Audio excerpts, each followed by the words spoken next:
Bueno, pues muy buenos días. Mi nombre es Daniela López Ochoa. Soy voluntaria en Centros de Integración Juvenil del Estado de Colima. Y pues este es el tema de la semana, ¿verdad? Yo vi que era un tema muy interesante y que a menudo no tomamos mucho en cuenta, que digamos, ¿verdad? Entonces yo quería compartirlo con ustedes. Am, Primero que nada, ciencia y pseudociencia, ¿verdad? O ciencia o pseudociencia. ¿Qué tanto hay de ciencia en la pseudociencia? Perdón, un perro. Ok. Bueno, a menudo se ven en lo que son redes sociales, medios de comunicación como es la radio, la tele, nuestros celulares, noticias, cosas así, ¿verdad?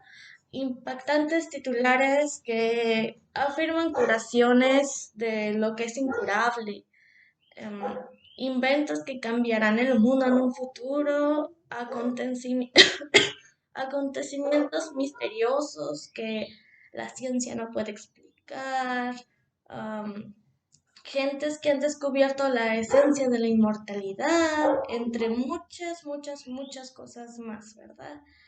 Ah, y no digamos que lo que circula en red, como ya dije, noticias, inverosímiles, perdón, inverosímiles, acontecimientos impresionantes y milagrosas curaciones así de la nada.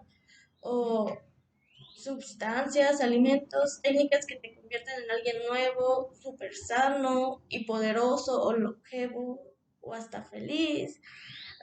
Implementos que te ayudan a bajar de peso, así de la nada, cosas así, ¿verdad? Lo espectacular, lo milagroso, lo inexplicable, son aspectos que interesan a la gente, ¿verdad? Pero más las soluciones tan sencillas que estas presentan, ¿verdad? Que alguien cuya identidad a menudo no conocemos, que simplemente no sabemos, nos proporciona, ¿verdad? Sin entrar en detalle, uno de los ejemplos paradigmáticos, creo que se dice así, son las dietas milagro, por ejemplo, como ya lo comenté, ¿verdad? Es posible que alguien haga la dieta del pomelo. Es estupenda y miles de personas hagan esa dieta, ¿verdad? Creyendo a pies puntillas que así adelgazará. Se entiende. Es una superchería. Bueno, em, si ustedes em, son capaces de comer solo pomelo durante una semana, pues seguro que adelgaza, ¿verdad? Pero el aporte calórico es muy bajo y por lo tanto consumirá mm, perdón, sus propias reservas y perderá agua y adelgazará, perderá nutrientes, cosas así, ¿verdad? La ciencia sabe que una dieta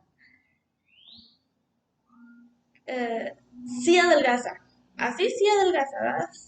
Pero no, pero también sabe que es a costa de crear a veces problemas importantes, dañar nuestro cuerpo, nuestra salud, ponernos mal nosotros, ¿verdad? ¿Y qué necesidad hay?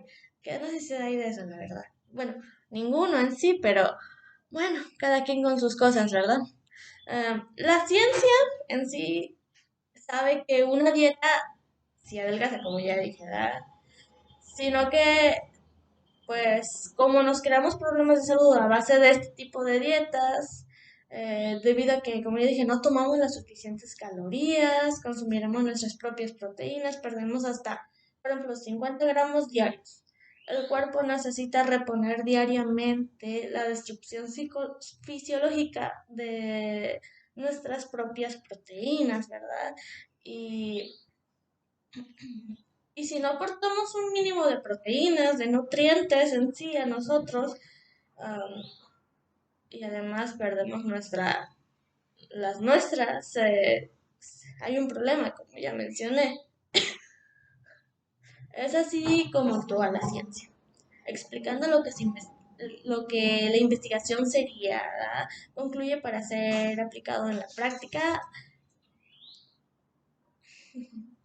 y mejorar o facilitar la vida humana, en pocas palabras. La ciencia está, sin embargo, y esta es una gran verdad, es algo que todos sabemos, no podemos negarlo, en la duda perpetua, debido a que siempre se está preguntando si esto es así o de otra manera, si esto puede ser mejorado o no, si esto fue un error o no, o si se puede crear otra cosa a base de esto, ¿verdad?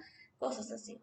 Ese es el modo en que avanza la ciencia, cuestionándolo todo y siendo lo opuesto al dogma. Eh, Nunca el científico se encontrará satisfecho. Eso lo sabemos. Cualquier científico, cualquiera que pongas, ya sea un científico de política, científico de maestría, científico, ¿me entienden? ¿Verdad? Siempre dirá que puede, que queda por hacer, a veces mucho por hacer, y esto es lo contrario que anuncian las pseudociencias, en pocas palabras, que lo presentan todo como el último de los grandes descubrimientos, el verdadero, el único, el mejor, el que tiene la razón, entre muchas cosas más, ¿verdad? Los descubrimientos científicos son precedidos por otros descubrimientos de los cuales se toman datos y así suman este conocimiento, ¿verdad? El científico tiene en sí la obligación de conocer todos aquellos trabajos, o al menos los más importantes, para establecer su hipótesis e intentar demostrarla mediante sus métodos empíricos. O sea, en pocas palabras, tener una base de la que guiarse. Así. Y para eso, pues, qué mejor otros trabajos, ¿verdad? La ciencia es dependiente de su historia. Eso todos lo sabemos. Por ejemplo, Fleming. Pongamos ejemplo a Fleming, ¿verdad? Observó en su laboratorio que unos hongos que contaminaron un cultivo, así se dice, perdón, de estalfilococo, eliminaban a este germen del medio de cultivo, ¿verdad? La observación inteligente llevó a la comprobación experimentando con otros gérmenes en sí, y se concluyó entonces que aquel procedió a la síntesis, perdón, no, perdón, me equivoqué. ¿O no era? Ah, sí. Se concluyó entonces que aquel hongo tenía propiedades antibióticas. Eso sí. Luego se procedió a la síntesis del principio activo y que producía el hongo, en pocas palabras, la penicilina.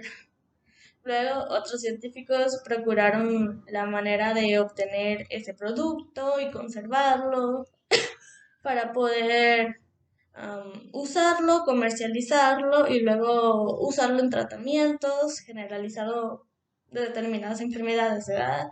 Del cuerpo humano y así. Am, Perdón. A partir de aquí, como podemos ver, hay una cadena. Este tipo de cadena está elaborada con muchos eslabones unidos, ¿verdad? Y tienen un fin común. Todos los trabajos, todos los trabajos científicos y aún los de divulgación, los que todavía no están comprobados y así, van acompañados de una bibliografía al final. Eso ya todos lo sabemos, es básico, no lo enseñan en la escuela, cosas así, ¿verdad? O también es intercalar en el texto. Esto tiene como finalidad explicar que el que escribe ha consultado artículos relacionados con el trabajo, ¿verdad? En los que se vierten los resultados y de otros muchos profesionales. Una mezcla, ¿verdad? Digamos que es como pedir su opinión y en base a ahí terminar, ¿verdad? Mm, Perdón. Y pues esto ofrece datos al lector por si quiere consultarlos y ampliar su visión del tema también.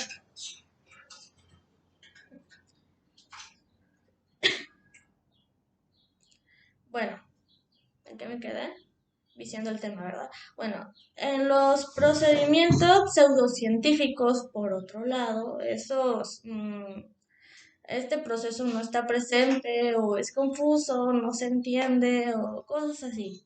Los descubrimientos parecen surgir de la nada, parecer como si nada, chas, ya está allí, ¿verdad? Eh, no es necesario explicar nada para empezar.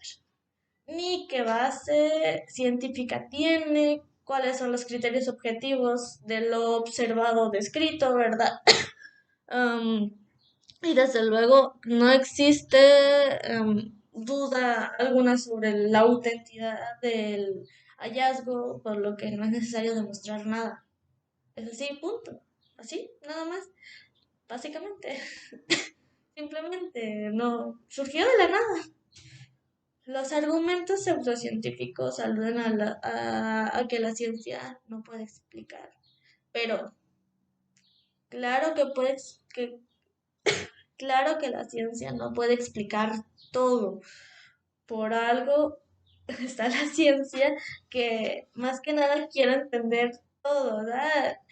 Desde por qué se creó esto y en base a esto ya tiene una base, investiga lo de diversos autores y así va construyendo su investigación, ¿verdad? Básicamente. Pero también, como dije, quiere entender todo, aunque no puede explicarlo, pero es consciente de su fiabilidad.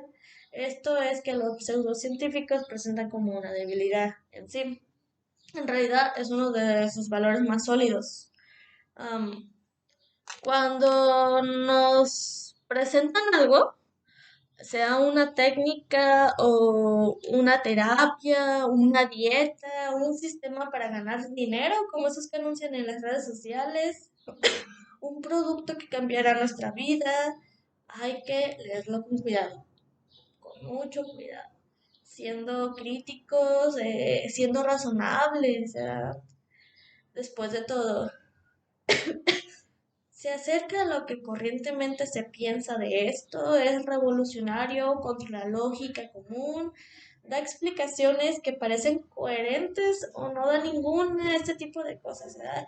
Tiene referencias de otros trabajos, importante, quién es el que escribe esto, es un individuo o una asociación, es anónimo o tiene nombre o qué apellidos tiene, cualquier tema puede ser encontrado en internet, como sabemos y muchas de las cosas que aparecen no son tan ciertas. Eso nos queda muy claro, ¿verdad? También son de dudosa credibilidad y así que tenemos que buscar fuentes fidedignas para confirmar o refutar algo, ¿verdad? Para decirlo bien, bien fiables, así, bien con confianza. Es que esto es verdad por esto, ¿verdad? Y, y así, a menudo incluso en las series de televisión, por ejemplo, que se pasan por científicas. Hay muy poca ciencia, la verdad. En aras de una mayor espectacularidad se presentan las imágenes más atractivas y se elude profundizar en los datos que resultan tediosos. O sea, es muy lógico, la verdad. Eh, Tratándose de que es un espacio pensado más para entretenimiento familiar y cosas así, ¿verdad? Am, en la dura vida diaria, para empezar, de la investigación, eh, no hay glamour, no hay cosas bonitas, hay un trabajo oscuro, la verdad, tedioso a veces, nos puede irritar, cosas así, ¿verdad? Escrupuloso, ordenado y que consume mucho de nuestro tiempo. Nada que ver con otras parcelas de la vida más mediáticas, se podría decir. Por ejemplo, podemos poner, por ejemplo, el fútbol o el cine. Eh, Esto debido a que hay muchas personas conocidas, eh, ¿verdad? Perdón. Estas personas, como ya dije, son conocidas por la mayoría de la gente, mientras que los científicos, incluidos Premio Nobel, son completamente a veces hasta desconocidos. ¿Y esto por qué? Porque a la gente no le gusta hablar de lo que no entiende o de lo que es engorroso, en pocas palabras. Y exige dedicación, ese tipo de cosas, ¿verdad? Para saber o entender hay que estudiar mucho, repetir, ser constante y es más fácil hablar o escuchar, mira aquello que nos resulta más sencillo y divertido, la verdad. Es natural y comprensible y es por ese lado que por donde las pseudociencias penetran, es por ahí por donde entran, ¿verdad? Eh, Después de todo, sus teorías no tienen una explicación científica, se deben a supuestos inverosímiles, a fuerzas o espíritus o sustancias mágicas, o a la intervención de los extraterrestres. Todo esto, perdón, es que todo esto es grato a la imaginación de la gente. Todos tendemos con facilidad quedar impresionados por lo esotérico, más por la reflexión científica que nos parece ardua y aburrida. Por otro lado, está la dificultad de nuestra sociedad sobre la comprensión lectora. Primeramente, ¿verdad? Es más fácil que la mayoría de la gente am, que no le tenga capacidad discriminatoria a la hora de valorar qué es verdadero de lo que es falso. Es muy difícil. Hay muchos ejemplos de esto y todos lo sabemos. Muchas personas, ¿verdad? Y también, por tanto, es susceptible de ser engañada ese tipo de gente por personas, por individuos que venden humo, pero con lenguaje comprensible y con soluciones aparentemente sencillas para los problemas de la gente, para nuestros problemas. Es sencillo para ellos. La filosofía de la ciencia está el científico Mario Bunge, ¿verdad? Este, eh, este científico suele criticar ese tipo de cosas y es muy claro a la hora de hacerlo, ¿verdad? A la hora de criticar lo que es la cultura pseudocientífica. Normalmente menciona o transcribe a sus escritos su opinión, de la que nos dice que los científicos y los filósofos tienen a tratar la superstición, ¿verdad? La superstición, sí. La pseudociencia y hasta la anticiencia como basura inofensiva o incluso como algo adecuado al consumo de masas, algo que no les va a afectar. Pero esta actitud, sin embargo, es de lo más desafortunada por las siguientes razones. Primero, la superstición, perdón, es que unas palabras se me complican. La pseudociencia y la anticiencia no son basura que se puede reciclar y transformar en algo útil, ¿verdad? Se trata de virus, se podría decir, se podría llamar así, de un virus intelectual que puede atacar a cualquiera. Lego o científico, ¿verdad? Hasta el extremo de hacer enfermar a toda una cultura y volverla contra la investigación científica, en pocas palabras. Y segundo, el surgimiento y la, ¿cómo era? El surgimiento y la difusión de la superstición, así. La pseudociencia y la anticiencia son fenómenos psicosociales, ¿verdad? Yo no sé mucho del tema, pero así, así pude buscarlo. Fenómenos psicosociales, importantes, dignos de ser investigados de forma científica y tal vez ser utilizados como indicadores del estado de salud de una cultura. Difícil de comprender, pero a la vez no tanto, ¿verdad? Bueno, el punto número 3. La pseudociencia y la anticiencia son casos adecuados para poner a prueba la filosofía de la ciencia. En pocas palabras. Y esa es su opinión, esa es su crítica, es lo que él pone en sus escritos. Y es comprensible, ¿verdad?, que un filósofo de la ciencia diga ese tipo de cosas.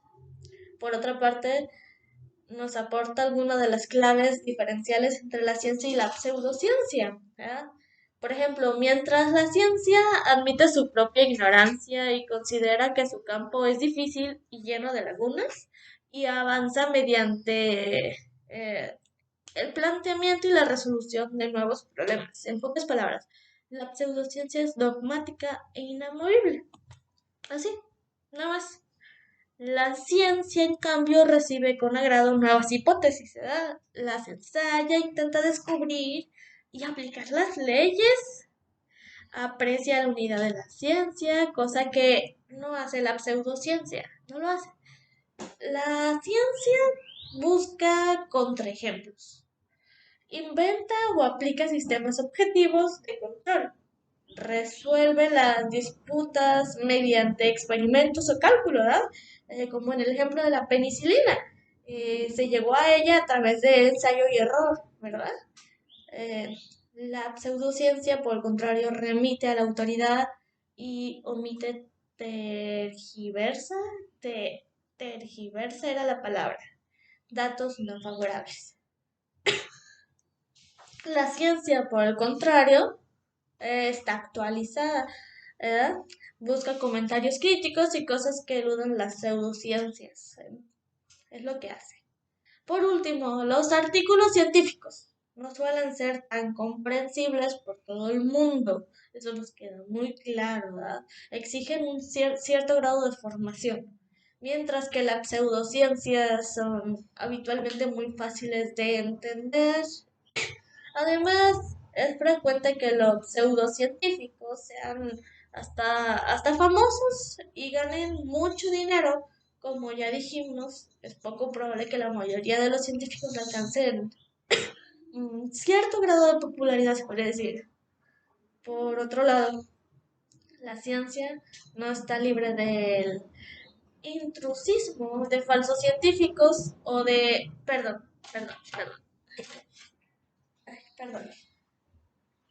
vete para allá.